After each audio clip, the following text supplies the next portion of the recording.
Hi. With the holiday season and December here, I thought it'd be appropriate to create some type of a fitting tutorial.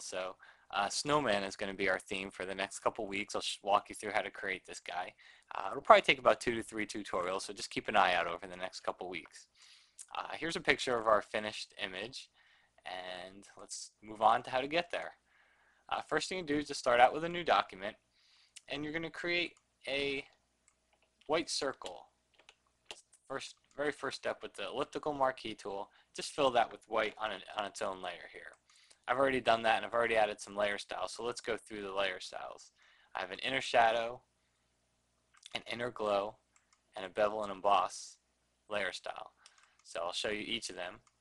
The inner shadow, I've changed the color to RGB 196, 204, 236, and you should be able to see my settings here: 75, 10, 21, 135 here. Inner glow, that's the default black, or that's an actual change the color there to black. I think black should be the default. And I have 17% opacity, 0, 0, and 34 pixels here. Bevel and emboss, I've got inner bevel, and I pretty much kept the default settings in all the drop downs.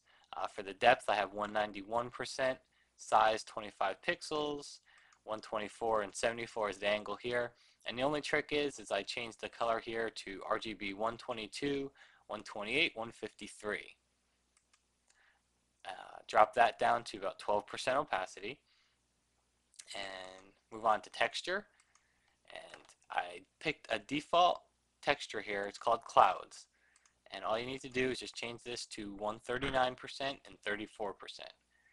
And as you can see, if you look at each of them individually again, inner shadow, inner glow, bevel and emboss, we've now got a nice little ice snowball appeal to it. So next thing I'm going to do is press Control Command J to duplicate it, then Control Command T. It's going to bring up the free transform tool, and just type in 75% up here in the options bar, and I'm going to press enter to confirm it. I'm just going to drag that circle up a bit. I'm going to press Control Command J again, Control Command T, and I'm going to once again 75%, confirm, and drag that guy up a bit. So now our snowman's pretty much complete. Next thing we can do is create a nice gradient background, and here I've got a light blue RGB 187, 229, 255, and white. I'm going to just select the gradient tool. It's a default linear gradient, and I'm just going to drag that up on a background layer. Now I've got a nice gradient blue background.